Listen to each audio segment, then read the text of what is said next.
All right, everybody, it's Anthony with Traders Ultimate Edge. So this was one of the scenarios that we were talking about for today. We'd have this big push down, and it would come back up, and it would close here near the open. We did push all the way up a bit past the close here on Fed Day, and kind of sold down from that area. I'm not really surprised in that. I'm sure a lot of people probably went long down here and they were looking to sell that off and take profits. Probably a lot of shorts still looking around, looking to sell down the market. So that's fine.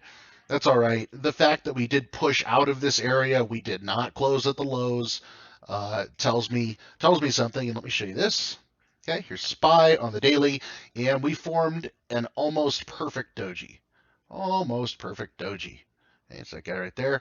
And Let's look back. Now, I would have preferred hammer candle like this, but dojis are usually at the bottom of a movement. Here's kind of a doji right here. Not a perfect one. Let's see. That's a better example of a doji right there. Back through SPY here. Here's one. We got a perfect doji here, kind of near the bottom of a movement. This is more what I would have wanted to see, like a green one, but more like a hammer candle. But the doji is okay. The doji indicates a lot of indecision. It indicates that people don't know what to do. And the market did not just sell off hard. So people are kind of coming to grips with the speed that the Fed wants to run off their balance sheet and do all that. That just kind of surprising hawkishness. Now, for those of us that have been paying attention, it's not that surprising, but for a lot of the market, apparently it was.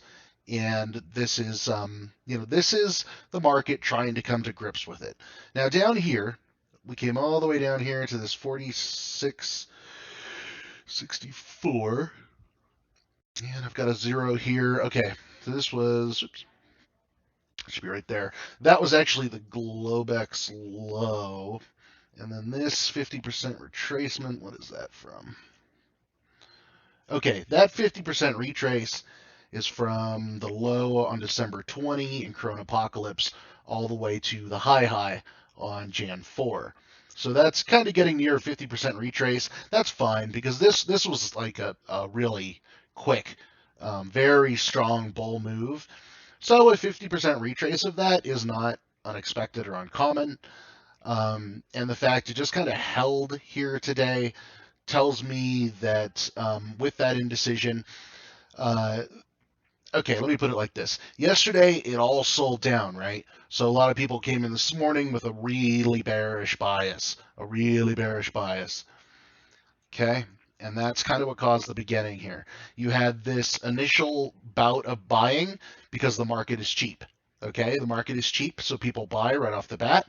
It comes right up to this closing area on Fed Day. This was like the top wick of a candle on Fed Day.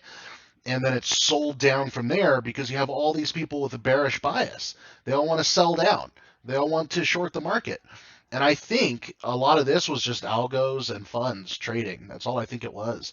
And then I got down to the bottom, and there we found our buyers. Okay, we're going to buy more because the market's even cheaper than it was here, and we bought here, and now it's even cheaper, so we're going to buy more. And let's look.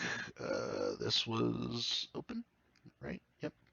That was about open. You can see we stayed above our opening price all day, and we even closed just above the opening price right there.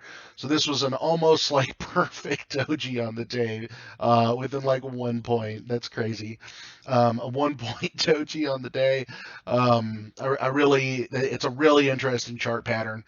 And this just says right now, this price, this 46.88 or whatever, right about here, is fair market value, is what people are thinking.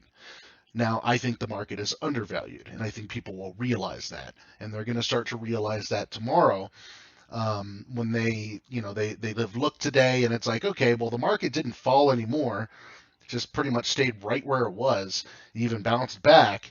It's like, okay, maybe we can start to slowly get back into the market because that fall yesterday This really scared people. This is really scary, right? Um, so I guess people just needed to breathe for another day, and we'll see what happens tomorrow going into the weekend. I really don't anticipate a big dump tomorrow. I really don't.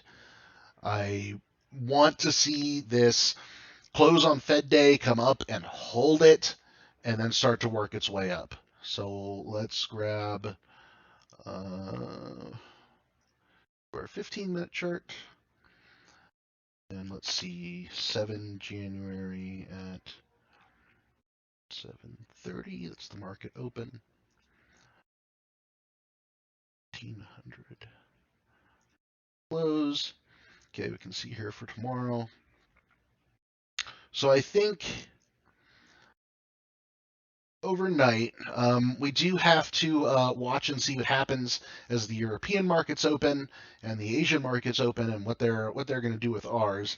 Um, I could see a retest of this level and kind of a drop back down, even maybe to that low. I could see that, and then kind of just coming up and just coming in right there, because I don't think there's going to be a big gap at open tomorrow. I don't think there's going to be, unless now funds are going to step in overnight and start buying, which they might do.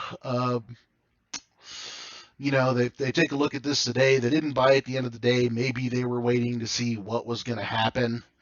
If I'm in the shoes of big money, maybe I'm just sitting here for a breather, waiting to see what other people are going to do. And if we can we kind of held this steady today. I mean, maybe they buy overnight, and we come in with a gap up into the Fed area. There's one thing you should know here. This area, we need to come in here and hold above this to really get that nice long bias on the day. All right. And again, that's why I think where's my thingy? All right. I think if we come in here and we can push up through this area and, bounce around a little bit and then continue, like I was saying yesterday, I think we start to pop stops if we hit these areas. I think we start to hit that and we hit these. There's probably people waiting to buy as they see it move up through these areas and confirming a move back up. I think this is our big area where it's just going to whoosh. But we got to get through this close on Fed Day first. This kind of area here, this sort of a box. I've got 47.12 down to 47.06. If it's in this box, I'm not interested in trading. If it's on the bottom side of this box, I'll take a short bias. If it's on the top side of this box, I'll take a long bias for tomorrow, and that is for day trading tomorrow. Also, for my clients, I'm going to be opening up. Either we'll do the Zoom room or we'll do voice rooms in Discord more often in the mornings, so that you will be able to you'll get a little bit more action here every morning. We'll talk through the market and look at it, and so that is coming. We'll start that tomorrow. So that's what I've got here for you guys. This consolidation day is fine. I like how we pushed up. Even selling off here, I mean, is okay, because we still formed this doji on the day, and it just speaks to indecision. Which, I mean, after yesterday, there's going to be indecision. Now let's go ahead and see what we'll see what the overnight markets do. We'll see where they bring us in at. If we gap up and over this box tomorrow, I think it's on. Like we're gonna have a melt up sort of a situation. If we gap up and over this box, like we come in, up here or whatever, around 47.15 or so, which we could. That was the high today. This is going to be an important level tomorrow as well. Let's see here. 7:15. Actually, mark this. Okay. That's going to be an important one, I think. And that one as well is going to help people confirm a long bias into the market. So we'll start getting buying from traders and from everybody looking to go long. Did add into the SPY position today. excuse me, got added in somewhere around here. I am looking to build that position more as we get up through this area. I'll consider that confirmation of the move, and I'll go ahead and add in some more. And I'm looking to ride those things all the way back up to 4,800 because I think we head back up there. Again, this is just a massive overreaction in my opinion. Let's look around the rest of the market here. The dollar stayed pretty steady today. This is, let's see, today is the 6th. So this is the dollar today. It just kind of went sideways mostly. Yesterday had a big pop in the value of the dollar right after the FOMC minutes, and then it kind of came all the way back down here later today. So we'll see what that does. The value of the dollar, the lower that goes, usually is better for our markets. Lower value of the dollar, better for our markets. We have the 10-year Treasury over here, just still sitting in this area, 1.731. They go as high as 743 today. Came back a little bit. This gap overnight. I would like to see this thing retreat a little bit. This also speaks to indecision on the part of a lot of fixed income funds.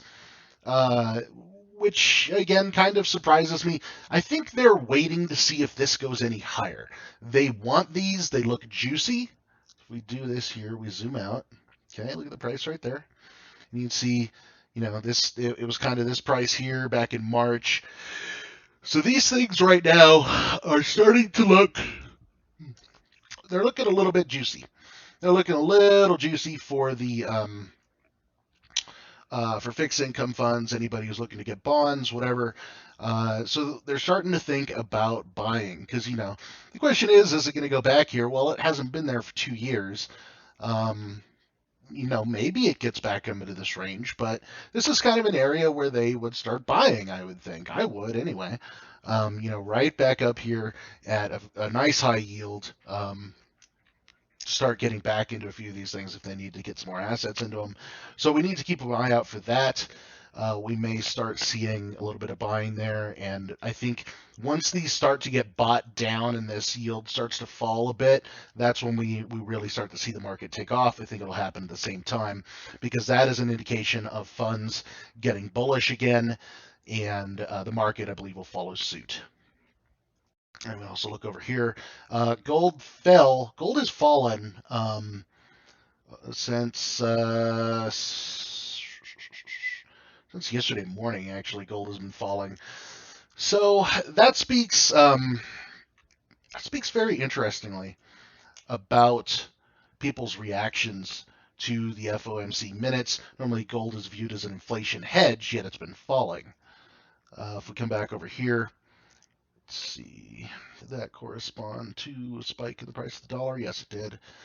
So the price of the dollar spiked. That could also be why the price of gold fell right at the same time, is because as the dollar becomes more valuable, commodities get devalued because it requires less dollars to buy the same commodity, so therefore the value of the commodity goes down. So this move in gold here could just be related to the value of the dollar, which I do expect to reverse, and you can see it's actually at a point of support right now. If you like to trade gold, this is probably a good place to get long on it.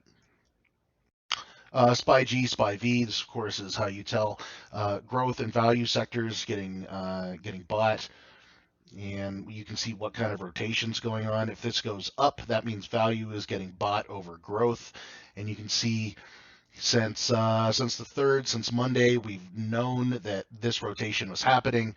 Growth was being sold, value was being bought. And if we go back in time, though, you can see this is not the trend. Okay? The trend is for this thing to go down. Right? So it's about due for a reversal. It's pretty high here. Let's see.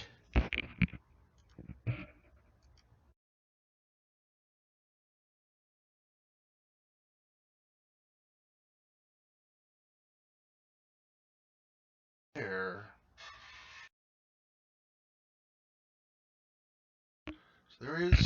There's one a little bit higher. I also think we've got this here. Probably a little bit more applicable at the moment.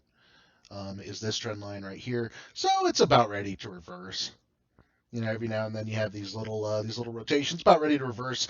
Now, this is one year I think that we're going to see this graph get pretty flat. So you see how it's kind of flat here. I think that's going to happen this year. Come up. Let me see if we can find a good example. Yeah, so like 13 to 14 is kind of flat right in here. Moved around a little bit, but it's kind of flat. I think that's what we're going to see again. Growth got bought really hard here. Um, but I think this year, with rising rates, right now the market is beginning to price in even 4 rate increases this year. We're up to right around 50% probability of that in the Fed funds rate futures. So we're looking at that, and with 4 rate increases this year, or excuse me, what it is 1% plus at the end of the year, which would probably require 4 raises or 3, with one of them being really big. Typically, it's 25 basis point leaps. One of them could be like 50 basis points, and that would only require 3 raises. But by the end of the year, it is now pricing in 1% plus. So that would be probably 4. So in that kind of an environment, I expect growth to not do as well. So this year, I think a lot more of our focus is going to be on buying the big pullbacks in the markets. So, you know, you get X percentage pullback in the market, and this is going to be my strategy that I give to my clients and that I alert for my clients. You know, at this percentage, we buy this, at this percentage, we buy this. And you know, and how we manage and take profits on the way up. I'll have a strategy for that as well. And I think that's going to be the big winner this year. It's just going to be buying as it falls and holding and taking your profits, because swing trading, especially growth stocks this year, is going to be really tough. There's going to be a lot of volatility with those 4 rate increases. Potentially, there's just going to be a lot of volatility, and it's probably something that we want to stay out of, and we just want to play the overall markets more, as well as day trading. Day trading, and I know some of you guys are just swing traders and you don't have a whole lot of time. You may not want to hear this, but day trading is going to be very important this year. It's going to be much more important than last year, than the last couple of years where you could just swing calls and make money. This year, day trading with keeping your money off the table overnight is going to become more important. So that's something to keep in mind. So that's all I've got for you guys. Like I say, I think the market just consolidated here today. It looks like it's primed for a pop back up. It's primed for it. We'll see if we get it tomorrow. I think we will. All right, that's all I got. You all take care. Have a nice evening. Bye bye.